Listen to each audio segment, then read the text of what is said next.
Isn't learning fun? I absolutely love it. For the past 15 years, I have been an academic writing instructor, and I've been a coach for the last 5. The people that I usually work with are adults who've returned to school, and I really love working with these folks because, well, like them, I'm a lifelong learner, and I've been to school 3 times so far in the past 20 years. But I still remember the first time that I went back. I almost quit the first semester. By midterm, I was collapsed into this shabby chair in my prof's office in the corner in the midst of an existential crisis. Things were going horribly. The seminars that I so diligently prepared for were painful. Every time we were asked for our responses and analysis of the readings, everyone else's responses sounded so smart. Mine, by comparison, seemed so basic. And then I got my first paper back, and I'd bombed it. Yep. So there I was, in tears, convinced that I was the dumbest, least capable person in the class. And honestly, I gotta tell you, I was ready to quit. But I had actually staked a lot on going back to school. I had actually quit one of my best jobs to date to pursue my dream of becoming an instructor. So I wanted my prof's advice before I made any final decisions. She handed me some tissues, and instead of agreeing with my assessment, she told me to stick it out. And she said that apparently I wasn't doing any worse than anyone else. Now, I was pretty skeptical because all the evidence seemed to point to the contrary. But figuring she knew something that I didn't, I held on. By the end of term, she was right. My grades began to improve, and I learned that my fellow students were just as overwhelmed as I was. Needless to say, this experience has stayed with me, and it has informed how I teach and coach. I've been where my prof was and said the same things to my students and clients. I've also learned a lot since then about the relationship between confidence and learning. Nowadays, the mid-career professionals who come to me for help with their academic success come to me because they think they have a skill problem. And sure, they could use some skill building for sure.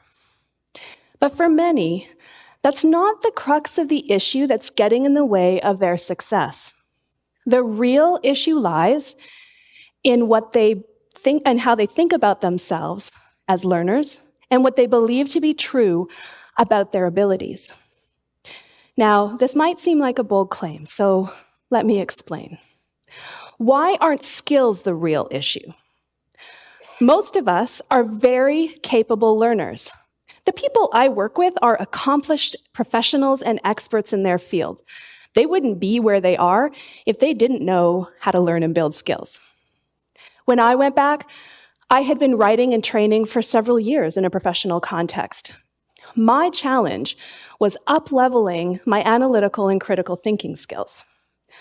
Once I was oriented to that gap, I set about closing it, my grades began to improve. I see the same thing with my students and clients. Bridging the skill gap is easier than we think.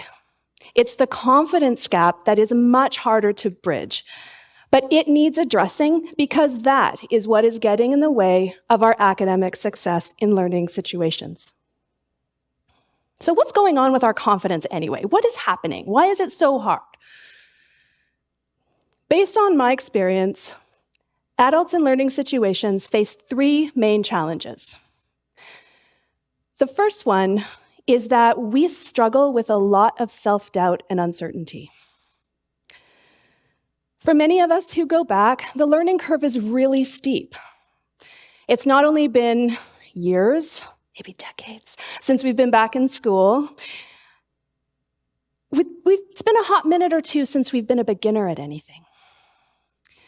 All of a sudden, we find ourselves having to navigate online platforms and figure out study habits and this whole academic writing thing's a whole next level, and then we have to read critically. It's a lot. And then add to this that when we return to school, we often bring with us all the old patterns and beliefs that we've been carrying for the past 10, maybe 20 years about who we are as learners. In the past, if we thought that we were weak students, we've already got bags of doubts and insecurities and anxieties. And we judge ourselves harshly right out of the gate. Now, if you're thinking, I was a good student, I got this. No. We struggle because we can set the bar unreasonably high and then judge ourselves just as harshly and as quickly. And it's difficult. The second challenge that we face is that we spend a lot of time comparing ourselves to everyone else. Now, this is a really human thing to do, and it's a very easy pit to fall into for high-achieving adults. Because let's face it, we want to know that we can at least keep up with or do better than our peers. But when we compare ourselves to other folks, it can be paralyzing because we can fall into thinking that we are less than them. This is especially true when people start sharing grades and progress reports. We can go from feeling accomplished and on top of things to feeling behind and confused in a matter of minutes. And the third challenge that we face is that we have a strong fear of failing. Now, for most of the folks who go back, we've got a lot on the line. We're juggling a job and family responsibilities alongside school. Plus, we want to do well because we're usually there to up-level our career or hit a career goal in some way, to say nothing of the time and the financial investments involved. So being afraid of failing, well, it's understandable, right? But it is an obstacle to getting the very thing that we want. So those are the challenges. There is good news, though. These can be overcome by making 3 important mindset shifts when we are in learning situations. The first shift is that we really need to question the stories that our brain is telling us about who we are as learners. Every day, we have a ton of thoughts, and we often don't stop to examine them. But when we do, we notice that often, most of them are really unhelpful. And this is especially true when we are pushing ourselves out of our comfort zone. Our brain interprets the challenges and discomforts that come with learning and trying new things as dangerous. And it wants to move us into what is familiar and safe. So the way that it does that is it amplifies all of our fears and cranks the volume on our inner critic, who's more than happy to tell us all the ways we sucked in the past, how we're not doing it now, and there's no hope for the future. Our job is to notice these stories and why they're happening, because we're stretching, and to challenge these outdated beliefs. So when we question the truthfulness and the relevance of the stories that we're carrying for who we are now in our current context, and choose more accurate and helpful ones, we can change our entire experience. The second shift that we need to make is that we need to look for the lessons in the mistakes. As learners, we are going to make mistakes. We just are. Rather than making them mean something about our current or our future ability or our self-worth for that matter, we need to get curious and look at these setbacks as offering data that we can use to improve. And part of being curious is remembering that the mistakes are where the learning happens. And that's what we need to aim for, progress, not perfection. When we release ourselves from the need to know it all, be perfect, and do it all perfectly, we are much better able to evaluate our progress and actually identify the skills we need to build for the outcome that we want. And then finally, the third shift we need to make is to practice self-compassion, not self-criticism. Learning and pushing ourselves to our growth edge, it's uncomfortable work. It's not easy.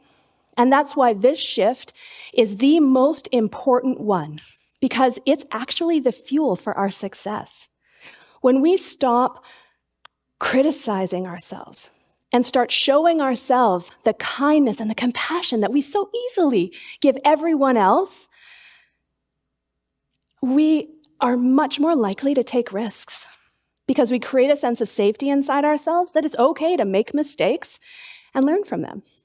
And when we remember that we're imperfectly human and that our fellow students are also imperfect humans, we're less likely to compare ourselves to them and more likely to connect and collaborate with them instead.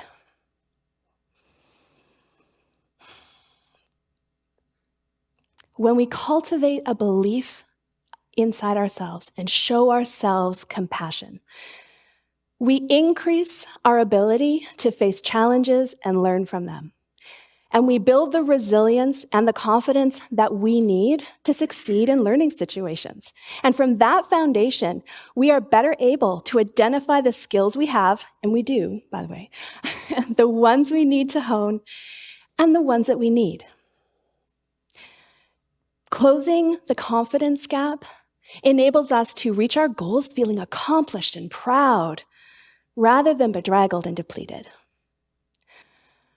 My experience and my work has convinced me that when we build a positive growth mindset alongside our skills in learning situations, not only do we increase our success, like intensely, we uncage our fullest potential, and our possibilities for change and growth are limitless. Thank you very much.